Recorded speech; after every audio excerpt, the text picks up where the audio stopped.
Shading is kind of my deal, so I should at least be able to teach people how to do the thing that's my big deal. So I got some things on my table here. I got some ink drawings on each side. I got a little thing, a little character I made, and in every one, everything I do, I feel a shading is got to be integrated into the drawing somehow. It's not just going to be edges. It's not just going to be blacks.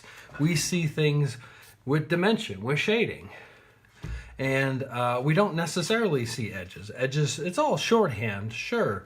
But why would you use shorthand for edges but totally ignore shading when, you know, it's very important to us? And I understand the short answer is that's really what we see as animals. What we notice first are edges, and we notice contrast. And if you hit the high points, then maybe you don't necessarily have to hit everything else. This is something my daughter and I drew together. But you're making a piece of art. You're not just making shorthand. You're not making notes. You're making a novel. So why not do it upright? Include the shading, include the lighting. Same thing with perspective. You're not doing a diagram. You're doing art, which includes the way we see things and the things that we feel are important. So include perspective, include shading. So I'm going to do a quick little demo, shading demo right here, if I can find a page I haven't polluted yet. Keep going. I think I see some. All right. Okay. So for those of you starting out, I'll just throw a little theory out there, and that is that everything is optical shading. What do I mean by that? I mean shading is BS. When we shade, when we use a graphite stick or a pencil, or we use an ink device that just makes flat black and white, you zoom in enough and you're going to see one tone and then another tone. You see the paper plus little bits of graphite if you zoom in on it. It's all blending in your eyeballs. It's not really blending. We see this smooth blending on surfaces like a hand, and but what we draw is not constructed that way. We construct it out of little tiny bits, whether it's something printed on a printer that you zoom in on, you can see all the tiny little dots it's made out of, or we make those tiny dots by breaking off little bits of graphite. You know, it's all baloney. It's all in our eyeballs. It's all optical blending in our eyeballs. So be that as it may, we need to make these things look like they're blending, like they're smooth, like they're reacting to light. So we fake it. And the way we fake it is by ignoring the fact that we're actually making things out of little particles, that we're making things out of little lines, or whatever it is, whatever way we've decided to fake it to make things look smooth or blended or lit. We are faking it. And for the most part, people don't really figure out shading. We just do a little bit of this. Oh, it's dark over here, and I'm pressing really hard, and it gets lighter and lighter, and to do so, I press lighter and lighter, and I achieve some sort of a shaded blend, right? But you don't have to look too close at this to see that it's just lines, and that there's gaps in the lines, and that within each line, it's broken up into texture based on the paper itself. That texture is necessary to hold on to grip the graphite. Okay, so be that as it may, on to the lesson itself. So I'm going to shade a sphere. So the easiest kind of shading is what I call flash bulb shading. And what that means is that the light that is hitting whatever surface you're trying to depict is emanating from your eyeballs or from a camera that's flashing directly from where you're at. And what that results in is everything that is closest to you, that is aiming at you, is bright and light and lit, and everything that is curving away on the sides, curving towards the backside, is going to be poorly lit. So I'll just really at this point, it's just best to give you an example. So let's say this is flashbulb lighting. It's coming directly from me, the viewer, towards this. I'm going to say it's a sphere. It's not just a circle.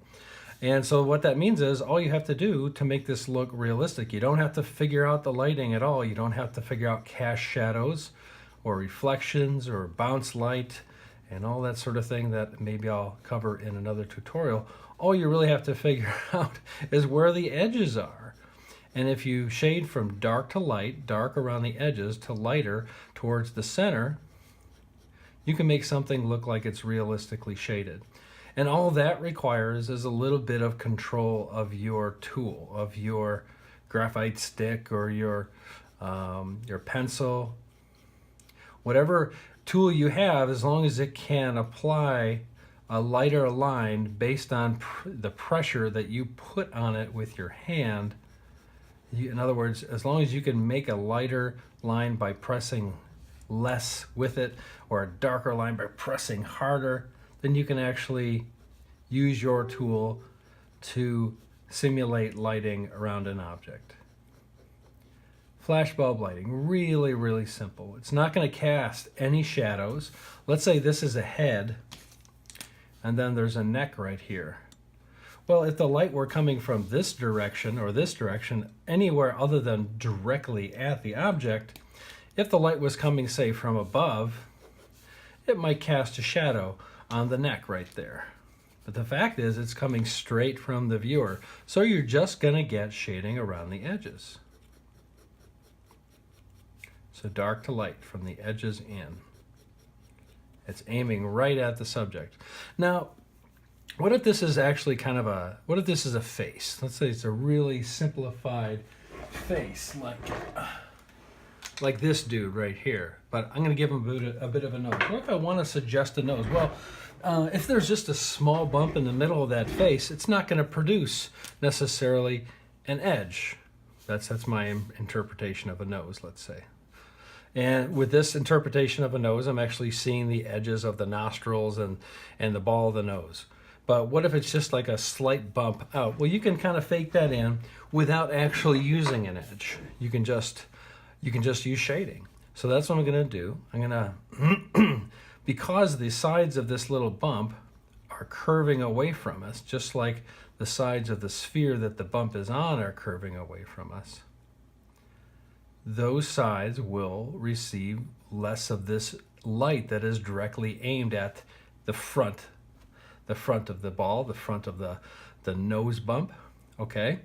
So whatever is edge on, even the sides of this nose, can get a little bit of shading, even if it's not so edge on as to produce an edge. In other words, let's say this angle of this nose is 45 degrees. Okay, it's not going to present an edge the same way a 90-degree angle, which we have around all the sides of the neck and the head, are. So you can fake in shading just to sort of suppose, just to make the impression that there's an edge there, even if it's not a full 90-degree edge.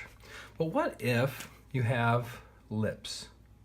Now, lips are a genuine edge. They're when pressed together, they define the edges of a whole, right? So they're definitely an edge. They're edges of a whole pressed together, just like my fingers are pressed together. They're going to present an edge. Where will the shading be there? Well, from the side, lips are very much like this, okay? And so as this angle curves away from you, from the light, which is aiming in this direction, it will therefore be less lit. And so your shading will be emanating from the edges that you've just drawn. I also call this cartoon shading. You see a lot of this with the comic book artist Robert Crumb, who is just so technically facile, so skilled, not only with his tools, but in interpreting things realistically and in a cartoony manner. And typically he uses a flashbulb lighting unless he's using a photographic reference and trying to emulate actual lighting. But he can do it all. So I call this very, very much cartoon lighting. But what if? So this is the basis of shading. If you can control this tool to give you very light lines, and notice I'm moving back, I'm choking up really close to the edge so I can make a really heavy line, but if I need to make a light line, I'll just push my hands back, my fingers back, and just let the pressure of the tool, which is, it's light, it's lightweight, so just use the pressure of the weight of the tool to create those lines. If you can pull that little trick off, and then you can manipulate it to make curves, and then to fill in those, shade in those curves around those curves as well. It's just a matter of tool handling. Then you don't really have to figure out the lighting. You don't have to figure out the shading. But what if you have a light source that is off center, that's not coming directly from you? So in this case, let's say the light source is coming from that direction, from the upper left, right? And just for the sake of argument, let's say this is the floor. Let's say I'm going to get a bounce light from the floor. So what's a bounce light? What a bounce light is basically, if I tip this towards the camera and I put my hand here, see how the underside of my hand is lit? See how the shadow under the hand is lit? That's light bouncing off of other objects. In other words, in the shadow on the paper, that light is bouncing off my hand and other surfaces, and the what should be a shadow under my hand, it's hard to see since I'm aiming it at the light. I'm getting a bounce light from the paper to the hand. The paper is very, very white. It's going to bounce a lot of light onto the underside of my hand. I'm looking at it right now underneath, and yeah, lots of bounce light right there. So I'm going to allow for a lot of bounce light as well. And in fact, I'm going to make a little faux neck right here as well. Okay. So what this means is I have to figure out where the lighting's going to be heavier. And since the light's over here, wherever is closest to the direction of that light, i.e. up here, that's going to be the brightest. And whatever is further away in this sphere is going to be the darkest, i.e. on this side. So I'll just start shading from this side and just pull some lines up. And what I'm doing kind of a feathering technique where I press the tool down very hard in the beginning, and I lift it up as I sort of flick a line like this. And that just makes a naturally gradated line. Very, very easy. And it's also just kind of, it's due to the way our hands, our bodies are constructed. Since I'm actually rotating my wrist, right? And I'm starting this rotation here, and as I rotate it up, it pulls away naturally away from the paper as I rotate it up. So I'm going to get rid of this indication here. So it makes a really quick shading. You can't always do that, but wherever you can, why wouldn't you? Now, since I want to incorporate this bounce light, i.e. this whole floor is white and it's bouncing this light, boing back up. It's almost as strong, maybe just as strong as the light from up here. I know that it should be light down here, and of course it's light up here, and then it would be darker in the middle. But the easiest way to express that is to make it darker in the center of this shaded area. So I'm going to go in again and do some more quick little whip lines, sort of fill in all those little gaps between the lines, creating this curved lighted area underneath. Now, that's not quite doing it for me. I think it should be a little lighter, so I'll just use this kneaded eraser to pick off some of that shading. That's kind of harsh, so I might go in and just manually fill in some of these little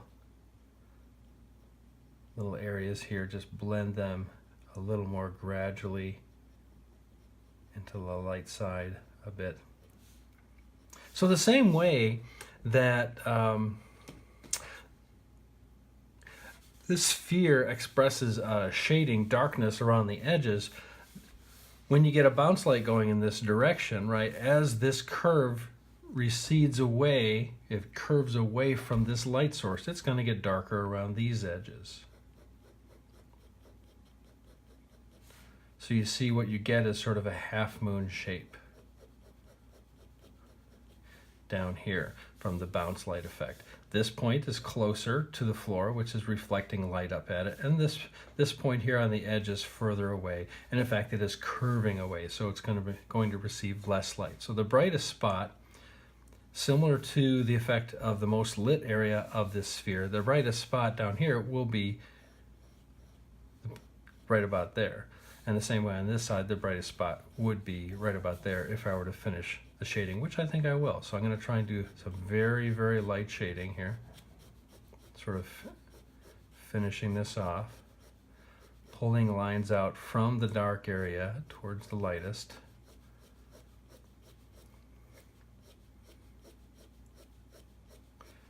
Now if I'm going to use hatching, which is sort of what I'm doing here because you can see white gaps between the lines, it's best to leave the space between the hatches, make sure they're even, they're consistent, and I'll get into that in a little bit. Because if they're not, then it will look like there's a dent, permutation, or it'll just look like a mistake. So get rid of that indicator line there. There we go. So I'm expressing a gradation of this may be 50% dark right here, 50% of black, especially considering that's black. Well, that's not even, that's even brown. Let's see how much lighter this is. To about a 5% black here, right into white. So the other aspect of emulating lighting in shading is shadows, cast shadows. So if the light's coming from this direction and this is a neck, this ball is going to cast a shadow onto this tube underneath. And I know from experience that usually looks something like this. Or it could even be a little bit lower than that. And once you add a shadow, something casting a shadow onto another thing, it adds so much more realism, and it is really, really simple to do.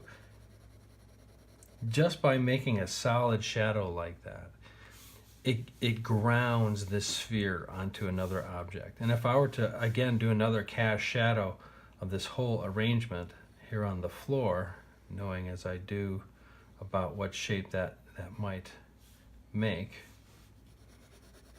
that will also ground this object onto the floor. It will connect the floor visually to this sphere and tube arrangement. Lighting is a unifying force in a composition. It's also a way to point the eyeball towards most important areas by creating higher contrast, by creating a brighter area where everything is less bright. So that's the end of my first lesson on basic shading.